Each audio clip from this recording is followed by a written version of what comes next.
সাপারনবের বাড়ি মনে এদিকে হয় এডিয়ে দোকানটা মনে হয় ওই সাপারন ভাই আসসালামু আলাইকুম ভাই। ওয়ালাইকুম সালাম লিটন ভাই, ভালো আছেন? ভালো আছেন ভাই সাহেব? ঘোরেন ঘোরেন। তো বেআই সাহেবের খবর কি ভালো নি? আরে বিআই সাহেব আপনি বইয়া কথা কন। আচ্ছা বিআই সাহেব, বিআইনে কেমন আছে আর জামাই কেমন আছে? আলহামদুলিল্লাহ তারা সবাই ভালো আছে। তো অনের ফোলা মায়ের কথা কয়া লাভ নাই বেআই সাহেব, আমরা বাপ হয়ে বিপদে আছি আর কি। আরে বিআই সাহেব, বাপ যখন হইছি জ্বালাতন তো থাকবই।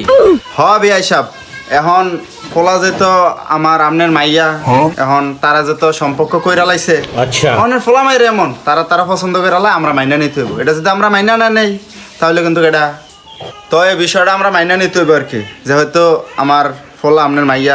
হ্যাঁ বিআই সাহেব, আপনি আমি যখন একসাথে হইছি তাহলে এই বিষয়টা একসাথে কইরা দেবো।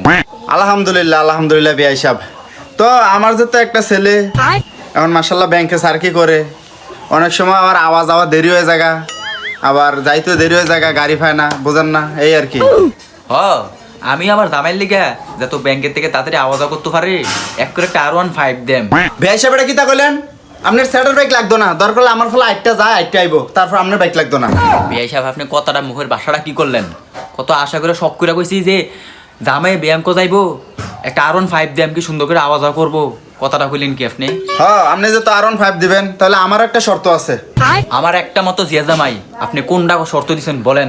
আপনি যেহেতু R15 দিবেন আপনার জিয়ার জামাই রে, তাহলে এই গাড়ির সাথে 2 কেজি তেল দিয়ে দিবেন। এ তুই কি কইলি?